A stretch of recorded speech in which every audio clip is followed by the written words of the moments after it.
I'm right here, and we're gonna watch a movie soon. But right now, dinner's fixing the closet. Curtain, and I'm gonna go and tell everyone what they're working on. Because we just had a lesson about friendship, so I'm gonna go and tell them about all of it. So yeah. What are you gonna work on? I'm gonna be working on. Did Mom say working on not saying no? By not saying no. By not saying no and not having a tentagram. Yes. Okay. Ari, what did Mom say to work about? Not whining. Not whining? No, okay. No, not whining. Sadie, what did she say about not working? Not She working on. Making my bed Nice. and We'll come back to you. be nice to each other. Nico. Hey, Nico. Nico, what did Mom say to work on? Not take off my boots. Yes! Oh, good job. Okay. Xander, what did Mom talk about not doing? Not going like this. Okay. Not going like this. Oh my gosh. Okay, my turn. What my mom told me to work on is, wait, can you guys even see me? Okay. Is to not wait, what did she say? Is to not get involved. So if my brothers are hitting each other, to not say, hey guys, break it up. I just mind my own business and I won't get in trouble. So, yeah guys. Happy Sabbath, everybody. I'm just taking a walk. I'm at my mom's house. They're all inside the house playing with toys, visiting grandma and grandpa. And I'm just gonna go on a little walk. Been busy doing stuff all day. I read my kids some stories. I should have filmed it. And we talked about our goal of the month, which is friendship, because they are each other's best friends, or they will be someday, eventually. I keep telling them that I had them so that they would have each other. I never really planned on having a big family. I definitely never planned on having 8 kids, but I'm so glad because they'll always have each other. They can always say I have brothers and sisters, so they'll always have one another to help in whatever they go through when I'm dead and gone. Just like I need my brothers and sisters. I've got one brother on the other side watching out for me, but anyway, it's a nice day out here. It's trickiness, I'm sure, because it's gonna rain and snow eventually. I don't mind the rain, but anyway, thanks again for all your support. I've been reading comments, still got to comment and do shout outs, but just wanted to thank everybody for your kind words when I've got my struggle days and I'm riding the struggle bus.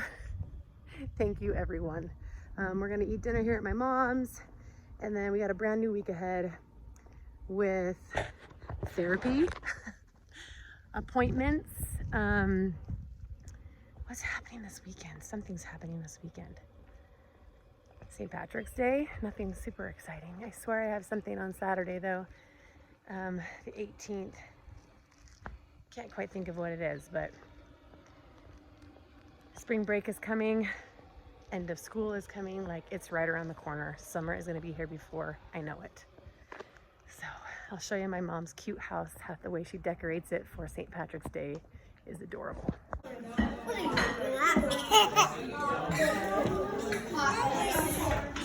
It's cauliflower, eat it. Put it on your plate. But cold, it's easier to not be cold.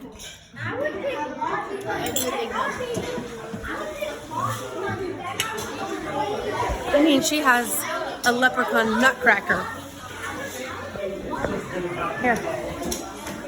All these pictures.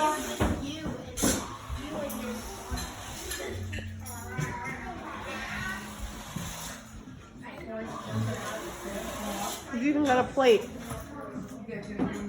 I'm just talking about her decorations. It's bingo with Bonbon. Yes, it is. Oh, 64. Keep going, Nico.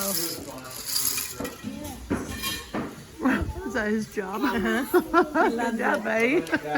G59. No. Hi, you guys. It is Sunday evening. I got my microphone on because I'm talking quietly, so I hope you can hear me. Everybody's asleep. I realized I had just talked about how I have a guardian angel on the other side, my brother, Nathan. He died when he was 7 years old. And I know some of you know that, but I also know that some of you are new to the channel and don't know that story.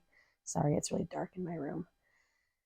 But he died from anaphylactic shock from an allergic reaction to bee stings. So it's the saddest story.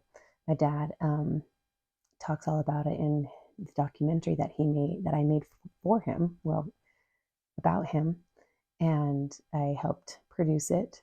So I'm going to play that segment for you right now. And my dad's going to be speaking at the Mominator book launch party about all of the adversity and trials that he's faced. And he's going to tie all of that in with grit, because grit is the theme of the whole party. So watch that, and I'd love to hear what you guys think.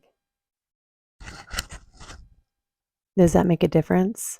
I don't know if it made much difference when it's down here versus when it's up here. Does that sound better? Do I need to hold it like a full-on microphone?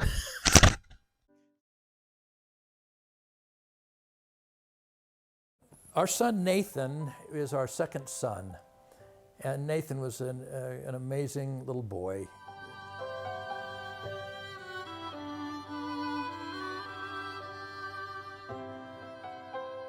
And I'm sitting on these cement steps watching this softball game, and I'd only been there a few minutes, and Joshua came up to me and he said, "Dad, we were playing in the field just up above here, and I got stung." And he pulls down his little shirt and showed me where he got stung on his chest. And I said, "Well, too bad. Go get some mud and put on it and you'll be fine." Well, okay, but Nathan got stung too.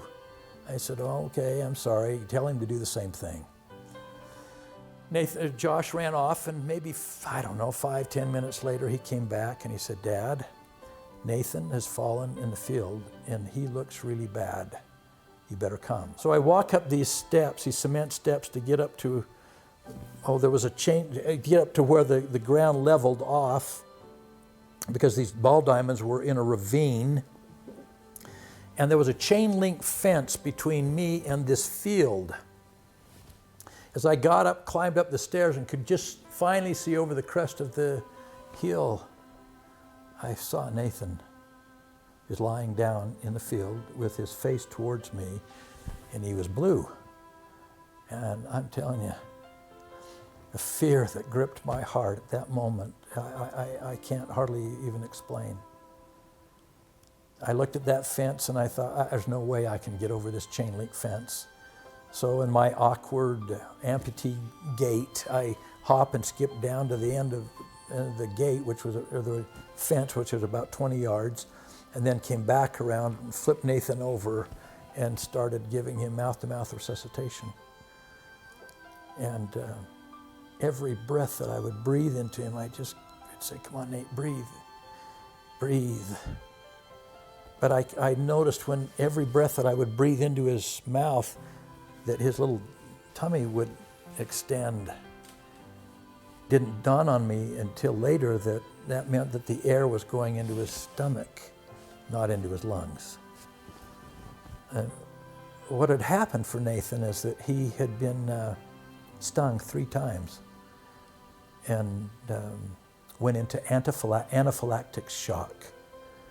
And that his reaction to that was that his throat swelled shut.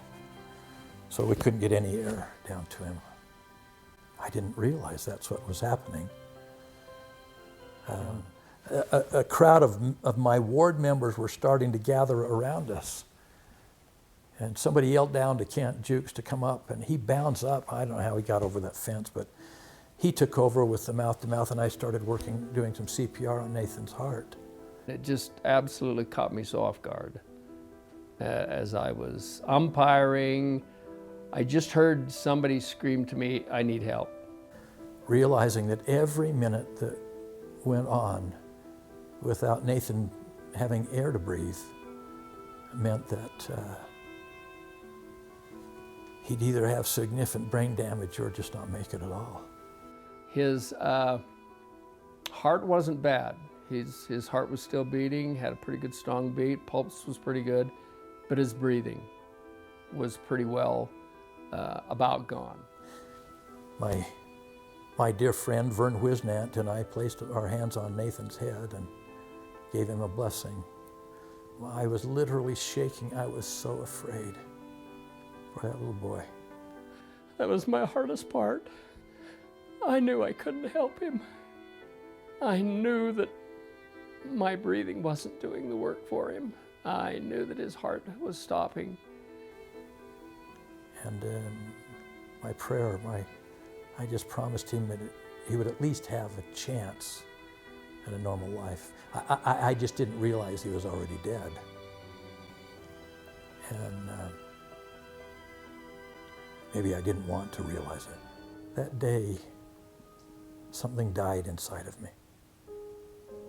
My sister Sally, who lost a little 12-year-old boy, Michael, years ago prior to that, told me when he died, something had died within her, and I didn't understand it until that day. And I've never forgotten that feeling, and the feeling of emptiness that takes hold of you. I felt this heaviness about me for the next several days. I felt like I had a big Eskimo coat that weighed 80 pounds that was on me. I could still move, but I was so restricted and confined, and it's just so heavy in my heart. Then one night, about 2 weeks after Nathan's death, I had a dream. And I dream in color, so it was very vivid. I don't always, very seldom remember my dreams, but all of a sudden in my dream, we're sitting at the dinner table, our family, all of us, and Nathan's sitting in his little place. He's got his little Levi's on, a pullover shirt. And I said to him, "Nathan, you're dead. You're not supposed to be here." And Nathan said to me, "Dad, I had to come back and tell you how much I love you." He got up out of his chair and came over and sat in my lap, and for the rest of my dream, we embraced each other until I woke up.